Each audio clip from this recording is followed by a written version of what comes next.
the leaked chats only amplify the message. Europe has to be on its own. Europe can't piggyback on American security guarantees anymore. Europe has to foot the bill. It's been consistent and it's been ruthless. No amount of flying down to DC and commiserating with Trump in the Oval Office seems to be helping. After President Zelensky of Ukraine was rogered before the cameras, a sheepish-looking Keir Starmer of the United Kingdom just about managed to keep his self-pride amid Trump jokes targeted at him, including one in which Trump got snarky about Starmer's accent. Emmanuel Macron returned without much success in softening the DC sledgehammer aimed at the century-old transatlantic partnership. From tariffs to Greenland, from NATO to security backpedaling, the alliance has come undone like how. But the proverbial final straw was the shove that took Europe off the negotiation table on the Ukraine war. Trump has made it clear that Europe is part of the problem, not part of the solution. Europe is jilted, Europe is fuming, Europe is helpless, Europe is looking for options.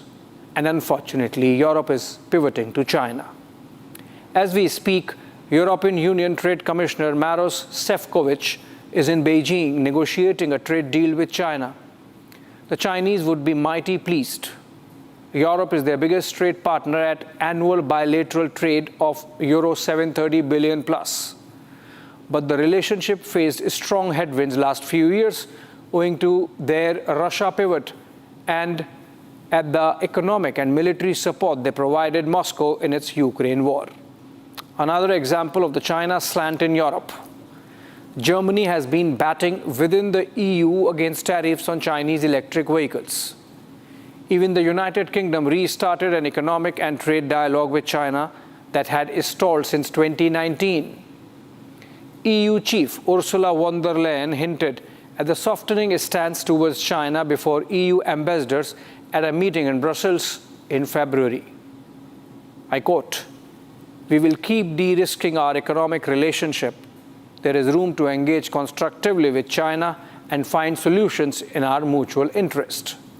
And I think we can find agreements that could even expand our trade and investment ties. It is a fine line that we need to walk," she had said. Listen in. This global engagement is more important than ever in today's world. So we need to be ready to work with all major players. This will be an intense year in our relationship with China, as we mark half a century of diplomatic relations. You have heard me say, I guess, many times that our relationship with China is one of the most intricate and important anywhere in the world. This week has been agog with reports of a section of EU leadership considering Chinese boots on the ground in Ukraine as part of an international peacekeeping force. Officially denied by the Chinese Foreign Ministry, the reports keep emerging. At least 2 German newspapers reported some dialogue in Brussels with Chinese diplomats. Preposterous as it sounds, having Chinese soldiers keeping peace in Kiev, despite Beijing's clear military support to Moscow, the idea has been pushed around at 2 important platforms in Europe: the World Economic Forum in Davos in January and the Munich Security Conference in Germany last month. This is part of larger efforts that the European leaders have been making to keep themselves relevant in the face of the Trump wrecking ball that has completely sidelined Europe, with the American president talking directly to Putin over their heads. A coalition of the willing is being talked about to support Ukraine militarily after America's dialogue with Russia through the Riyadh process. Washington has not helped with its insults and obduracy. The EU Trade Commissioner, who is in Beijing, was in DC twice in a fortnight, but returned without any positive takeaways on the tariff war. An exasperated Sefcovic told CNN that Europe was clearly looking for options now. The China pivot helps Europe with 4 geopolitical and geostrategic objectives. 1. it shields the struggling EU economy against uncertainties of Trump tariffs. 2. It warns Washington that those insults can have consequences. 3. It opens some leverage with Moscow via Beijing. 4. And most importantly, makes Europe relevant again in Ukraine. Essentially, China provides a counterweight to an unpredictable America. China is, of course, behaving like the Cheshire cat that has got its cream. Foreign Minister Wang Yi was ready with the messaging at the Munich Security Conference when he said Europe should rethink its ties with China. Wang also endorsed Europe's role in Ukraine talks. Humiliated and hectored by America, this was obviously music to EU leadership. It is going to be anything but easy. If Trump is mercurial and ruthless, China is calculative and ruthless and a security threat. Europe would not have forgotten the security issues around the Chinese 5G telecommunications infrastructure and port technology. From cyber attacks to on-ground police stations surveilling Chinese diaspora, United Kingdom has been rocked with Chinese spy scandals through 2022-24. In one case, a Chinese agent working as parliamentary secretary with some MPs in the House of Lords was arrested, and recent reports suggested links of a Chinese spy with Prince Andrew. Experts like Theresa Fallon have called the EU's China pivot as naive and unproductive. It's ultimately a mind game. In its moment of humiliation and helplessness, Europe cannot forget the larger economic and technological challenge that emanates from China. What's in it for India, as I always ask? At one level, this is good. India stands to gain from a multipolar world order. But like we saw in the case of Russia, a China pivot compromised India's leverage with Moscow. It did not help America either. Trump is correcting a Biden era wrong. His direct dialogue with Putin and all the peace efforts via Riyadh reduced the Beijing overhang, which even Putin would like. Truth be told, playing second fiddle to Xi Jinping was not to the liking of Putin also. For this realignment, some sidelining of Europe was an imperative, given its visceral hostility towards the Russian president. But the Trump realignment is swinging the pendulum the other extreme, making Europe fall in Chinese lap, much like Russia during the Biden era. Hopefully, as the peace efforts bear fruit and ceasefire gets actualized on the ground, better sense will prevail in the Oval Office.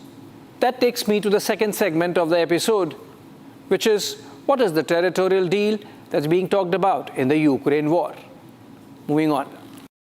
On March 24, President Donald Trump announced that a breakthrough deal was close to being clinched between US, Russia, and Ukraine in the three-way talks that have taken place in Riyadh, Saudi Arabia. According to the Americans, while an understanding has been reached on most issues, territorial claims and possible lines of demarcation in Ukraine are being discussed during the negotiations. A week before that, on March 17, on board Air Force One, Trump had made even more specific claims on territory. We will be talking about land. A lot of land is a lot different than it was before the war, as you know. We will be talking about land. We will be talking about power plants. That's a big question, Trump had said. Well, I think we'll, be talking about land. It's a lot of land. It's a lot different than it was before the wars, And we'll be talking about land. We'll be talking about power plants. That's a big question. This territory that Trump is talking about is what Russia has captured from Ukraine over the last 3 years of war. It includes the Luhansk and the Donetsk republics abutting Russia's west, and Kherson and Zaporizhia in the east-central parts of Ukraine, plus the region of Crimea down south, which Russia had taken possession of during the 2014 military operation against Ukraine. Taken together, these territories should account for 1/4 of the land area that constitutes Ukraine. The Americans have denied the specifics, but as this interview of National Security Advisor Mike Waltz to CNN shows, They want Ukraine to make the concession and move on in the larger interest of peace. He also made it clear that A, there was no question of Ukraine becoming a member of NATO, and B, if the war has to end, then Ukraine has to agree for some kind of territorial concessions. It might be easier said than done. While the peace constituency is building up among war-weary populations on both sides of the divide, territorial sovereignty is directly connected with a sense of justice and nationhood. And if the ceasefire is built on foundations of a sense of injustice, then we have examples from the Treaty of Versailles, among others, that the peace might not be sustainable. This was reflected as much in the Senate Intelligence Committee hearing in Washington this week, when Director of National Intelligence Tulsi Gabbard informed Americans that there was information with them which suggested that both sides might prolong the war rather than settle for an unsatisfactory deal. It is clear which side the dissatisfaction is going to be more, given the large tracts of land that Russia has captured from Ukraine. Trump has put a deadline of April 20, the Easter Sunday, by when he wants the talks to yield results and the ceasefire to kick in. By happenstance, it's Easter for both the Western Christian and Russian Orthodox churches on April 20. War-weary people in Ukraine want peace. According to this report, not only the constituency for peace has grown to more than 50% over the last few months, but most people are also open to the idea of Ukraine ceding some territories to buy peace with Russia. That brings me to an essay or a blog that Russian President Vladimir Putin wrote in July 2021, months before he launched the full-scale invasion, the special military operation against Ukraine in February 2022. It was more a construction of history underpinning Putin's reasons for the war. In the essay, Putin begins by arguing that Russians and Ukrainians, along with Belarusians, are one people, citizens of ancient Rus, a sort of Akhand Russia that got divided over centuries due to geopolitics. Modern-day Ukraine is a political construct over traditional Russian lands created by anti-Russia external forces since the 17th century. Putin also finds fault with the founding fathers of Soviet Russia, Lenin and the Bolsheviks, to have included in the USSR Constitution of 1924 the clause which allowed federating units to secede. Ukrainian reaction was swift.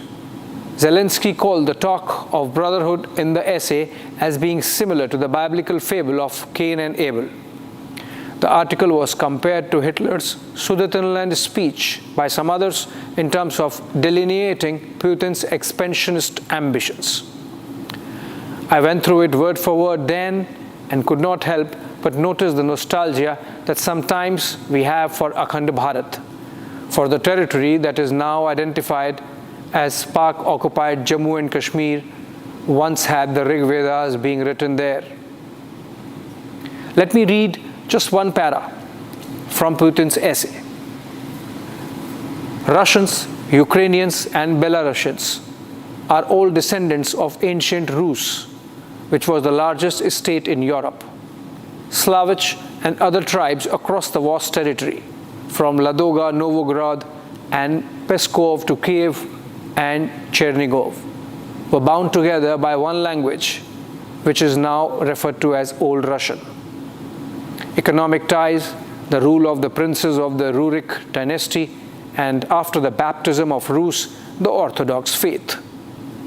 The throne of Kiev held a dominant position in ancient Rus. This had been the custom since the late 9th century. The tale of bygone years captured for posterity the words of Oleg, the prophet, about Kiev. Let it be the mother of all Russian cities. Unquote. Kiev, where the Ukrainian government sits today, is described as mother of all Russian cities. Putin's essay makes it clear that he sees in the Ukraine war a civilizational project. One might argue that you cannot erase 300 years of history to hark back on the nostalgia of once united territories of ancient Russia.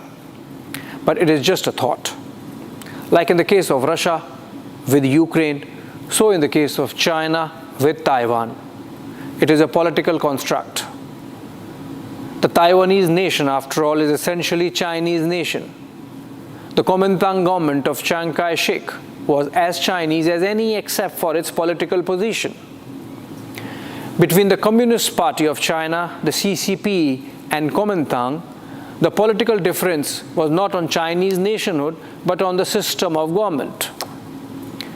What's in it for India, as I always ask? Only this much.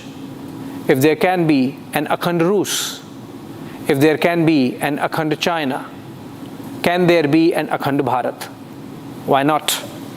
I leave you with this thought as I move on to the third and last segment. I return to a story we visited sometime in August last year, that of China wanting to have its own Dalai Lama.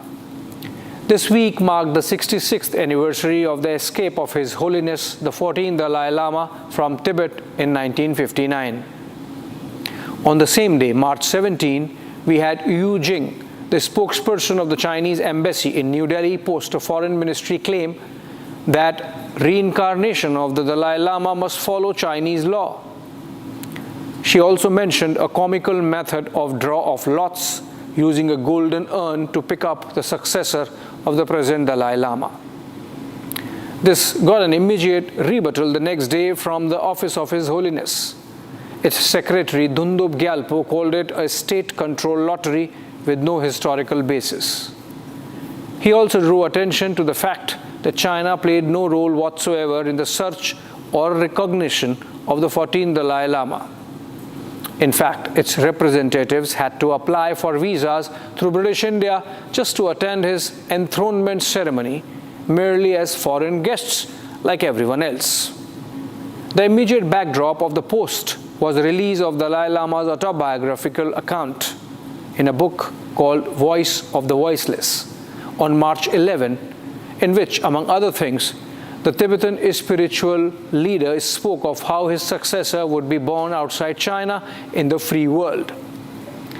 As if this was not enough, he riled the Chinese Communist state by calling the Xi Jinping era a throwback to the days of Mao, suggesting that what was happening in China in the present was similar to the cultural purge that happened during the Mao era, only with sophisticated digital tools this time.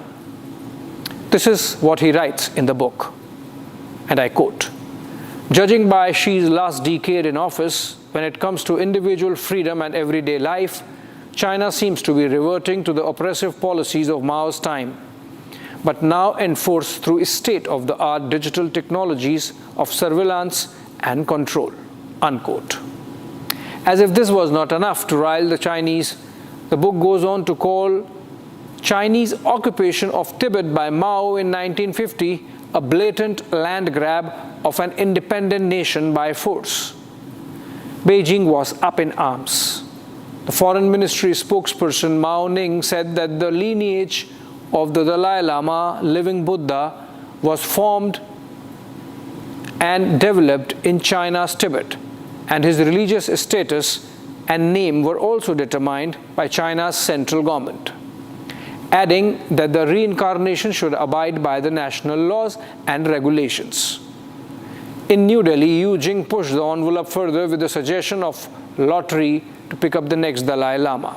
14世达赖是一个披着宗教外衣从事反华分裂活动的政治流亡者，根本无权代表西藏人民。达赖喇嘛活佛传承世系形成发展于中国西藏，其宗教地位和名号也是由中央政府确定的，已经有几百年的历史。14世达赖本人就是按照宗教仪轨和历史定制寻访认定，报请当时的中央政府批准继位的。The flippancy is understandable.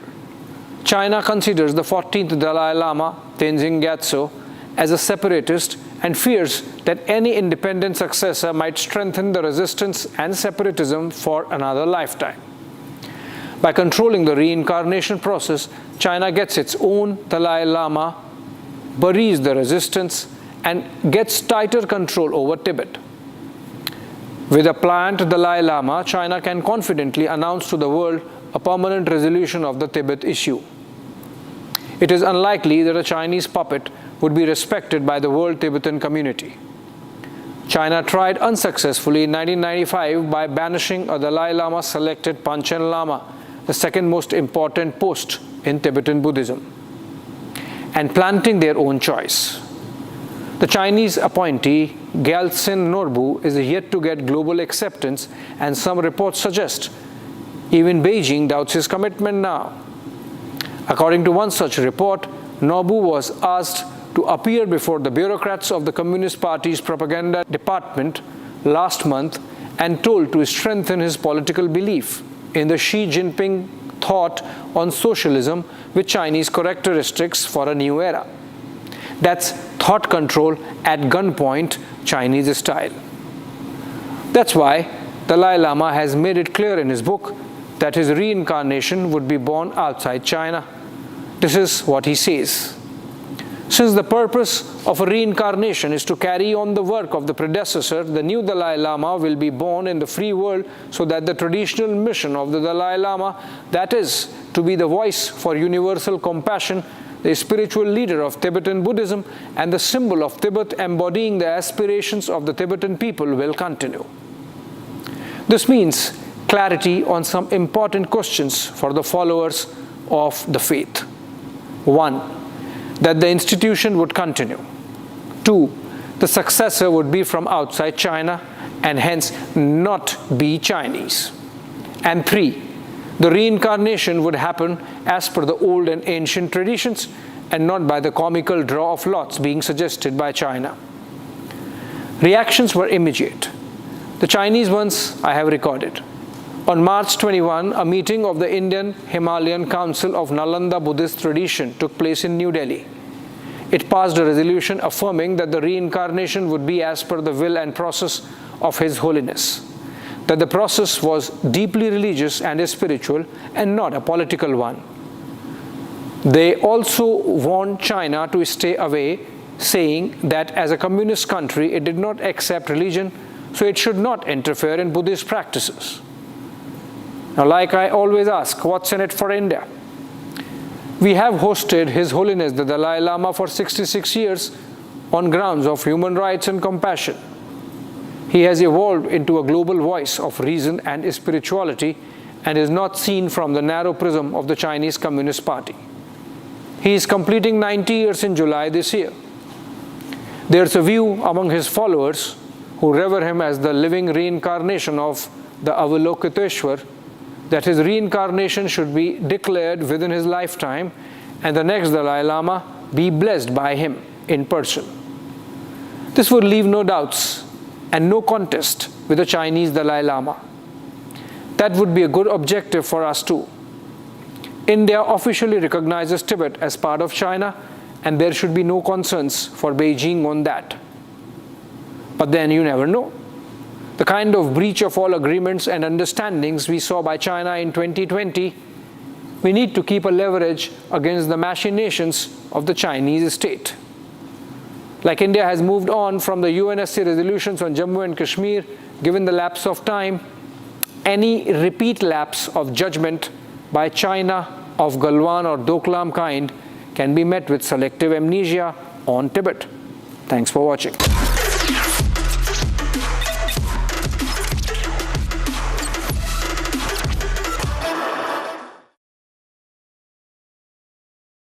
Mahi sir, how much do you love your fans? Honestly, I love my new fans.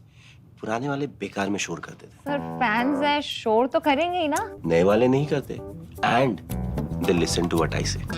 नए Orient fans, they are super silent with voice control. अच्छा वो वाले fans. I thought Cricket fans. यार तुम अपने podcast के चक्कर में मुझे मरवाओगे क्या? The new generation Orient BLDC fans, super silent performance with voice control. Well, Kellogg College is one of the 40-odd colleges and halls at the University of Oxford.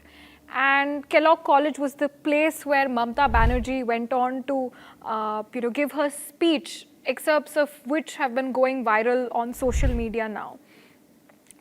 Here's some of the most problematic things that she said there, which according to me were very detrimental to this country and its respect and place across the world. Firstly, she said that she was proud of the British for having colonized this country for... During a private event, Bageshwar Dham chief Dhirendra Shastri proposed that Muzaffarnagar be renamed after goddess Bhagwati, also suggesting the name Lakshmi Nagar instead. He also stated that figures like Aurangzeb and Babur should have no legacy in India. Muzaffarnagar का नाम बिल्कुल बदलना चाहिए। हम हिंदुओं से यही प्रार्थना करेंगे कि लक्ष्मी नगर के नाम की संकल्प को लेकर के कि मुजफ्फरनगर का नाम बदले, लक्ष्मी नगर नाम हो गए, इस संकल्प को लेकर के हनुमान जन्मोत्सव पर यात्रा निकलनी चाहिए। Referring to the recent Saurabh Rajput murder case in Meerut, Shastri criticized the moral decline, blaming modern TV serials and lack of traditional values for the increase in crimes. तुम्हारे मेरठ का ये ब्लू ड्रम बड़ा famous हुआ है। देखो, जहाँ बरसात नहीं होती है वहाँ की फसलें खराब हो जाती हैं, जहाँ संस्कार नहीं रहते वहाँ की नस्लें खराब हो जाती हैं। तो वर्तमान में बिगड़ते हुए संस्कार, रामचरितमानस से दूरी, पाश्चात्य संस्कृति, टीवी सीरियलों के कारण बिगड़े औलाद पैदा हो रही है। He emphasized that children should stay away from vices like drugs and distractions to achieve success. Further, Shastri asserted that India's future lies in the hearts of 100 crore Hindus and advocated for a Hindu nation. He called for a Hanuman Jayanti procession in Muzaffarnagar to